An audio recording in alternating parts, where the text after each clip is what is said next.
whatever. Today we're gonna do something a little bit different from what we have normally usually done. I've done like a little bit of traveling, a little bit of comedy. I try. But today we'll do something a little bit serious and helpful. So I recently got a job and a lot of my friends have been asking me like One eternity later. I got out of college, like it's been a few months and I already got my first job, thankfully. And like first official job. I've been working for a very long time, like doing part-times and stuff like that.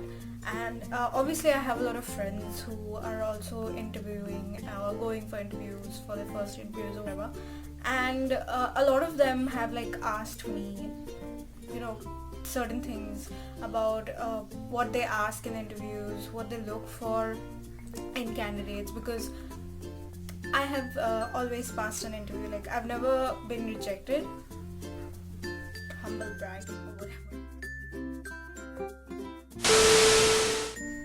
And I thought, since a lot of my subscribers are my friends, my age group, I would put out this video in case anybody needs any help from, I'm just trying to be a little helpful, I guess. Okay, so certain things you need to keep in mind. There are certain, obviously an interview can depend on a day and the mood of the interviewer, the person who's interviewing you. They could be an asshole, it could be those cases, but on a normal, regular, very conventional interview, there are certain points you should keep in mind if you want to get the job. It always works, and it's not some cliche. These are actual things that work if you want the job. So the first and the most important thing is confidence. I know you've heard this from everyone probably, and everybody's told you about be confident, be more sure of yourself, but it is true, it works. Even if you are not confident or not feeling very good about yourself on that particular day, appear like you are, just fake it straight up. Be fake about your confidence. Like, don't be cocky, that's off-putting, don't do that. That's not very impressive. Be confident on yourself and about the job. It's not just being confident, oh, I'm going to get the job, or I'm here, I am qualified enough. It's not just that. Also be confident about the job. Even if you are not sure that whether you want the job or not, act like you are, because interviewers like to see candidates who really want the job. And if you're not sure, they will not consider you. They don't want to waste their time. When you appear unsure or not confident about the job, then you seem like a waste of time for them. So don't just be confident about yourself and your own abilities.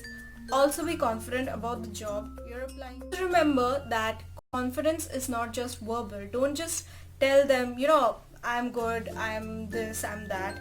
That's not all about confidence. It is also your body language. How you enter, how you sit, how you talk to them, how you communicate to them. It all comes back to confidence. Number 2 is very important, because whenever you're going to interview a company, you're going for an interview, you need to research. Like, it is one of the most important lessons I have learned, because I once got through in a company. It was a marketing company, that's what they said, and I went for like the first day, second day of work, and then I found out that it was a fraud. It wasn't even a legit company. They didn't even have a legit business.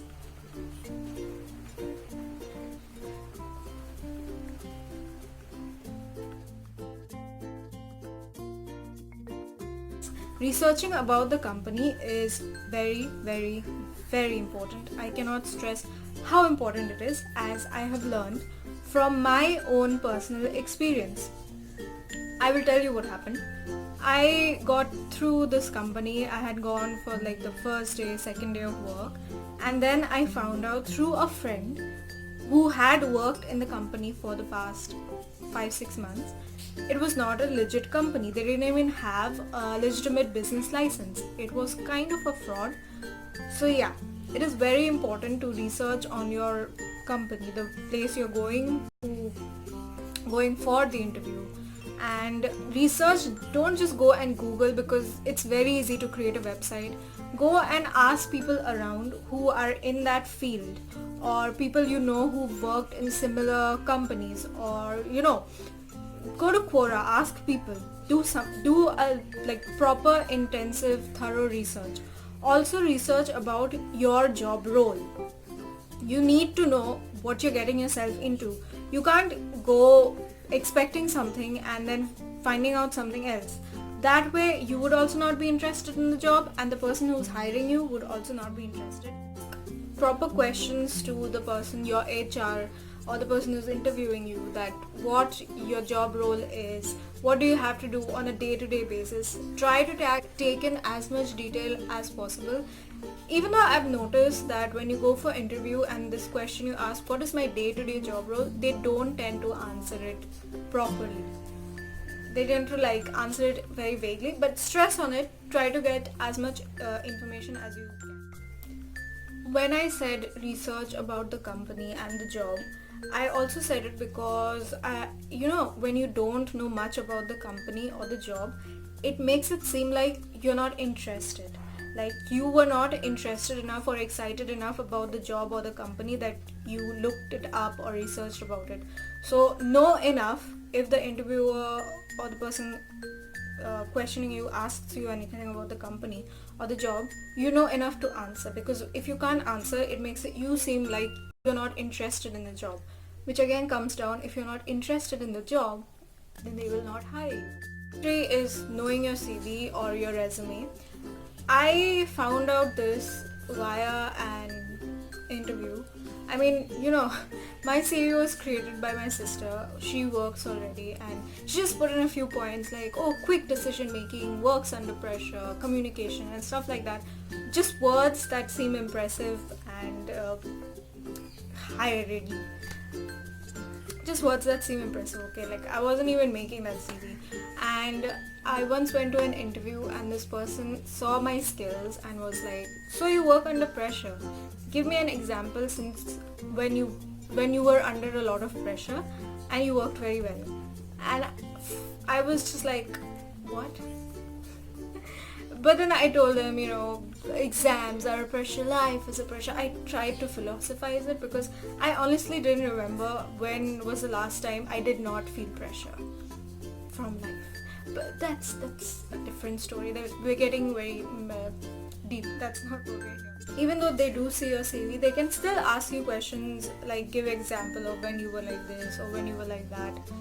They do that sometimes, not every time. Most people would just ask you, tell me something about yourself, they're not really asking you to tell them about yourself, which is we can do a whole another video of the questions interviewers ask and the meaning behind it. If you want it, you can comment about it. Number 4 is knowing your abilities. Now, it is very important to know where you're applying for your job and whether you are suitable for the job or not. Certain jobs require certain physical features, like they have, for example, being a flight attendant, right? You have to be tall. There's a certain height requirement. Then you also have to go through medical, which they check your body or whatever. Now, these kind of things you cannot change about yourself. So don't apply for these kind of jobs. Also for education, qualification, okay, certain jobs require you to be qualified in this field or qualified in that field. So don't apply for a job where you lack an ability that you cannot otherwise make up for. Like key skills like communication or something, stuff like that, you can make up, you can work on it and you can be better about it. But these kind of things like physical features or qualifications, you cannot make up for it if you are lacking it or different about it. So don't apply for these jobs, because at the end of the day, when you get rejected, you will feel bad about yourself. You will feel like you are not worthy of that job, even though you probably are worthy of so many other and you have a lot more abilities than you even realize. I don't remember the number, but you have to be interactive, you have to be engaging with your interviewer. You have to it has to be a conversation. Even though they are taking your interview and it might seem like they are the ones asking questions, people like candidates who can engage in a conversation and hold a good communication. It kind of checks out the communication skill. Don't answer just in yeses or nos. Don't answer questions in a very like textbook manner. Make it more human. They are hiring humans, they are not hiring robots. If they wanted robots, they would just make robots or hire robots. So appear like a person, have a good communication with your interviewer, make a good conversation, engage in the topic. That is why even previously I said, ask questions, counter them. If they say something you do not agree with, politely counter it, like, ma'am or sir, I don't agree with this, and then you put across your point why you don't agree with it, which is perfectly fine. You don't have to agree with everything your interviewer says. That says you're not an individual with your own thought process. And I personally think, because I have always, whenever an interviewer has said something to me which I did not agree on, I have always countered them, obviously in a very polite manner and nothing too dominating or aggressive, but I've always been assertive about the things I want and the things I deserve. So I've never been like, oh, this is wrong, I do not agree with this. I always start the sentence like, with all due respect, I think differently. So when you say I think differently and I do not agree with you, there's a difference. When you say I think differently, it's putting your perspective. It's not saying they are wrong. It's just saying I'm different. But when you say I do not agree with you, it says you are wrong, I'm right. So you should know a way to communicate. But keep in mind certain things. Smile, appear positive, even though in your mind you're like super pessimistic like me. But appear nice and happy, and like everything's alright in your life and your life is not burning in the background. Put that all in the background. All the mess and all the problems at the back. When you go for interview, just have to focus on the interview and be like, I'm confident, I'm happy, I want this job. These were a few tips which I thought would be good for all 30 of my friends who are subscribed to me. But yeah, these are very important things, and if anything comes up, I'll just put it down in the comment section. If you enjoyed this video and if you want me to post more, like and subscribe, please.